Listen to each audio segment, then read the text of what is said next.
గిరితటి సుప్త ఉద్బోధ్య కృష్ణం పారార్థం స్వం శృతి సదసర సిద్ధ అధ్యాపయంతి సోశిష్టాయాం సజని గణితం యా ఫలకృత్య భుక్తే గోదా తస్యై నమైదమిదం భూయ ఏవాస్తు భూయః భూతం సరచ మహదావాయ భక్తనాద శ్రీ భక్తిసార కులశేఖర యోగి వాహాన్ భక్తాని రేణు పరకాల యతీంద్ర మిశ్రాన్ శ్రీమత్ పరాంకుశ ముని ప్రణతోస్మి నిత్యం. హరి ఓం. భగవద్ బాంధవులారా, అందరికీ ఉదయపూర్వక నమస్కారాలు. మనం ఓంకారాన్ని 3 సార్లు జపం చేసుకుందాం.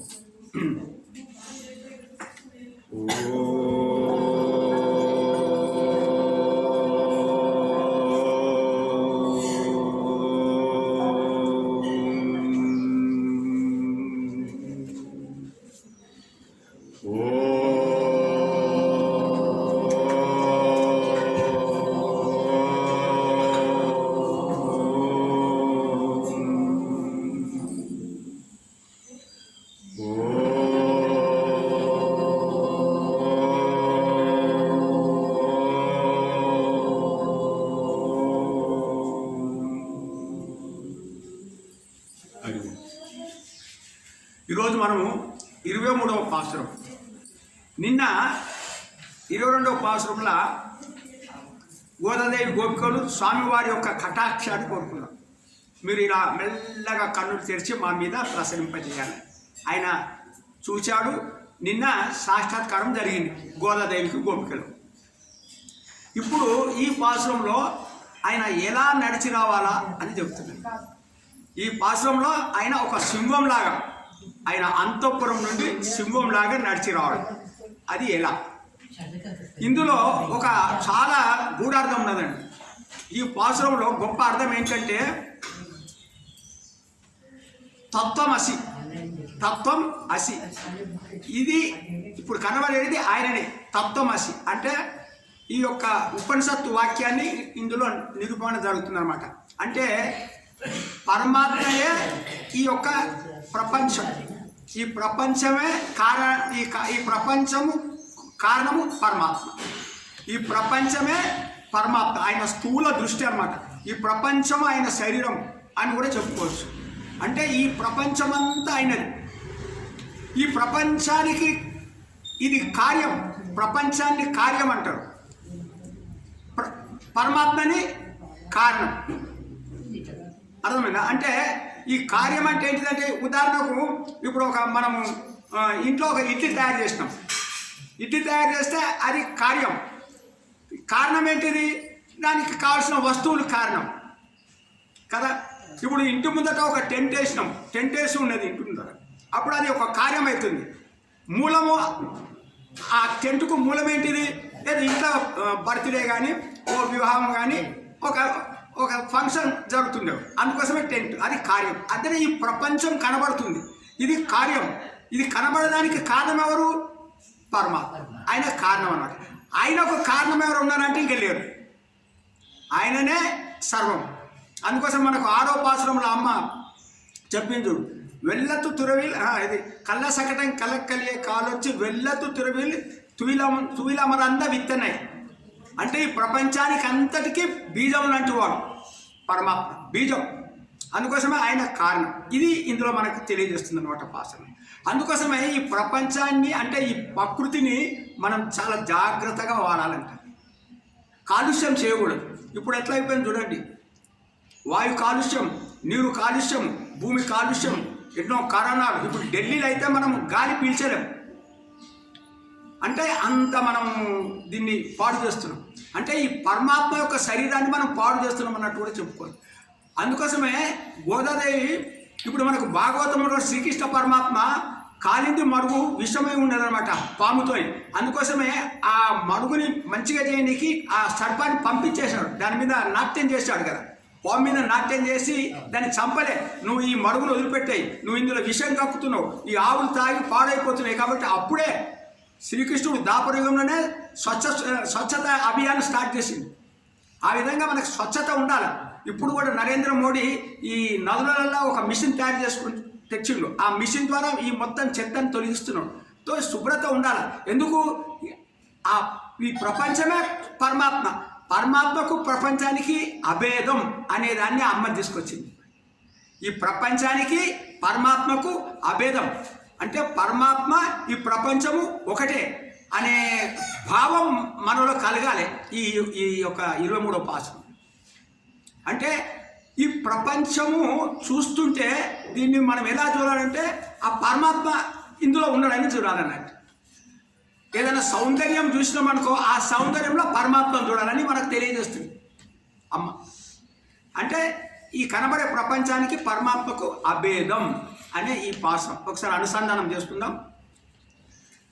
మారి మలై ములంజిల్ మన్ని కడందు ఉరంగం సీరియ సింగం అరివిత్తు తీవిలిత్తు వేరు మైరు పొంగి వెప్పాడు పేరుందు ఉదరి మూరిని మిరిందు ములంగి పురప్పట్టు పోదర్మా పోలే నీ పూవై పూవన్న ఉన్ కోయిల్ నిన్రింగనే పోందురులి கோப்படிய சீரிய சிங்காசன் அத்திரிந்து யாம் வந்த காரியம் ஆராய் అరులేలో రెంబావాయ్.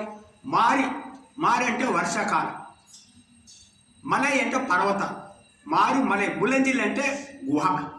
మారి మలై ములంజిల్ మన్ని అంటే మంచిగా పరుచుకొని మన్ని కిడందు పండుకొని ఉరంగు నిద్రపోతుంది. మారి మలై ములంజిల్ మన్ని కడందు ఉరంగం.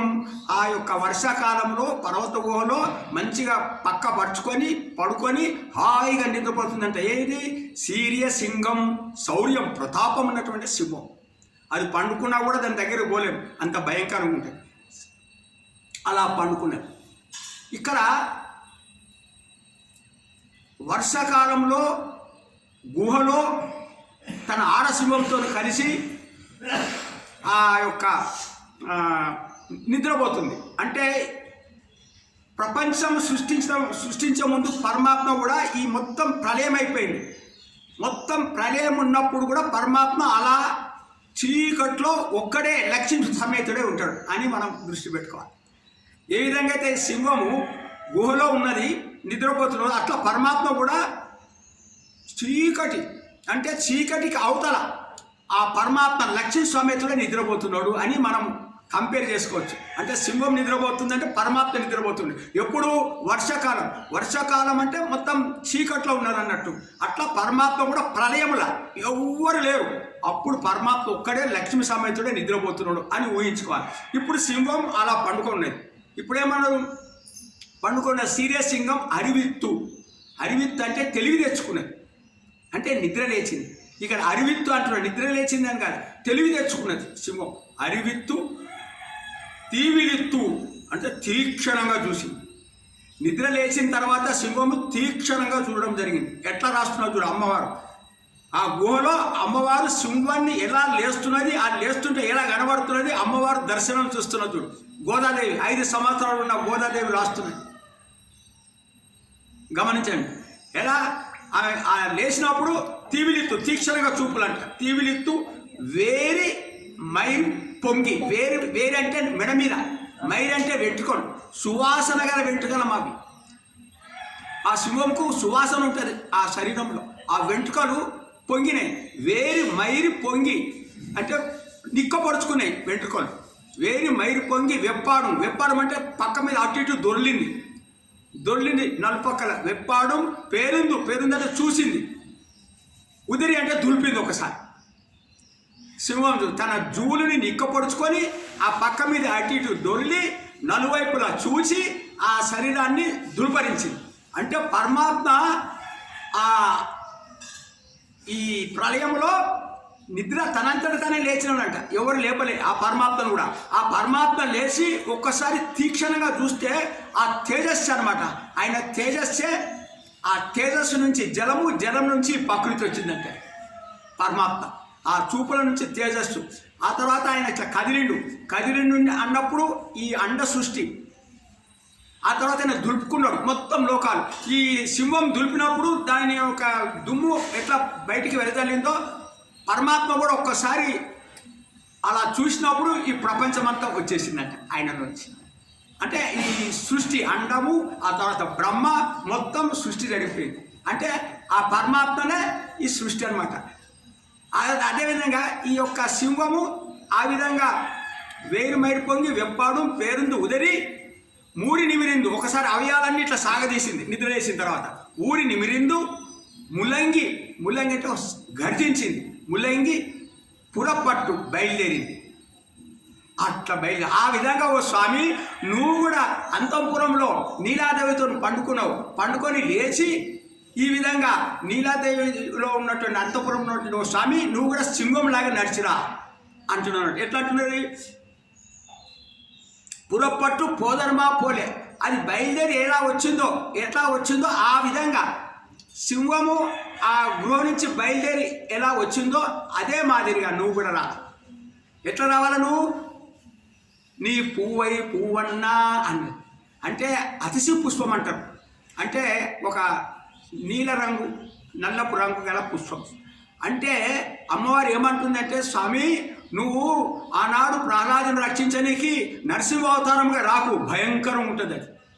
అలా రాకు, మంచిగా ఒక అతిశి పుష్పం. అంటే పుష్పం ఎలా ఉంటుంది? సుకుమారం ఉన్నటువంటి శరీరం. అలాంటి సుకుమారమైన శరీరంతో నీ కళ్యాణ గుణాలు, నీ సౌశల్యం, నీ సౌలభ్యం, నీ వాత్సల్యం, ఇలాంటి గుణాలు మాకు ఉండాలి. అలాంటి గుణములతో పువ్వన్నా ఆ విధంగా నువ్వు రావాలా స్వామి. ప్రేమతో రావాలి నువ్వు, భయంకరంగా రావద్దు, ప్రేమతో. ఎలా? ఆ నల్లని శరీరంలో వాత్సల్య గుణములతోని రావాలి. ఎక్కడి నుంచి రావాలా? ఉన్ కోయిల్ అంటే నీ యొక్క అంతఃపురం నుంచి. కోయిల్ అక్కడి నుంచి నడుచుకుంటూ రావాలా. ఎట్లా? ఒక సింహం నడిచినట్టు, ఒక శార్దూలం నడిచినట్టు, ఒక హంస నడిచినట్టు, ఒక వృషభం నడిచినట్టు, ఒక మదగజం నడిచినట్టు అలా నువ్వు నడుచుకుంటూ రావాలి. నువ్వు నడుచుకుంటూ వస్తే ఆ సౌందర్యం చూసి ఆనందపడాలి. ఆ గమనం అంటారు, సింహగమనం, ఉషగమనం, హంసగమనం. ఆ నడక సౌందర్యం కూడా చూడాలి అంటున్నారు గోదాదేవి గోపికలు. అలా నడుచుకుంటారా స్వామి నువ్వు. ఇలాంటి గమనం ఉండాలి నీలో. ఎక్కడికి రావాలా? కోయిల్ నిండ్రింగానే ఇక్కడికి రావాలా. బయలుదేరి పోందురేలు అంటే బయలుదేరి రావాలా. ఎట్లుండాలి అది? ఎక్కడికి వచ్చి రావాలా?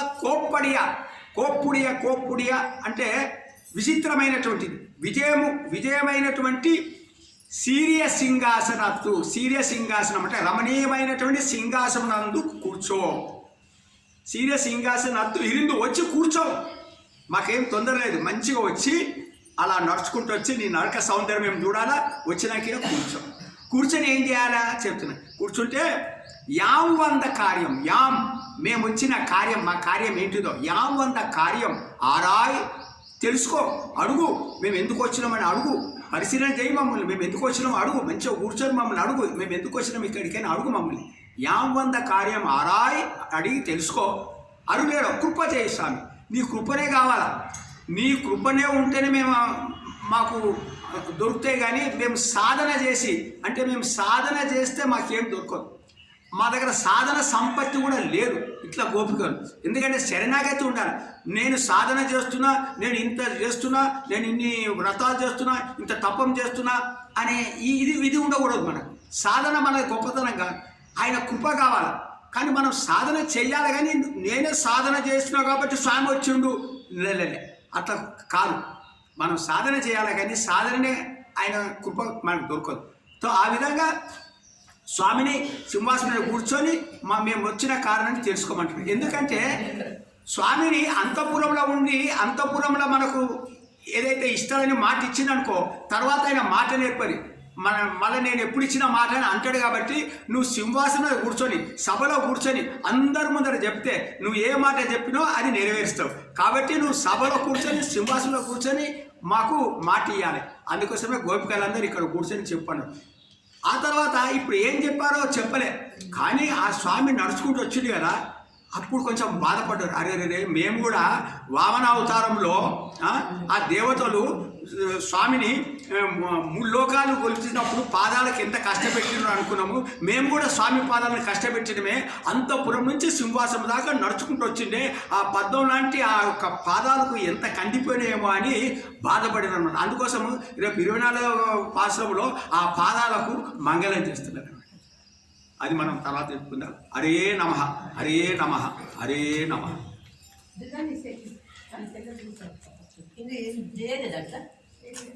ఫస్ట్ లేవు నార్మల్ వాచ్ మొబైల్ అందులో నీకు ఫార్వర్డ్ చేసినా కదా. అవును, అందులో కూడా ఇది రాదు. అదే ఇది అది కూడా ఇది రాదు కదా. తీసుకోకపోతే అదే ఇది చేయించుకుందాం. చలో ఏది టీచర్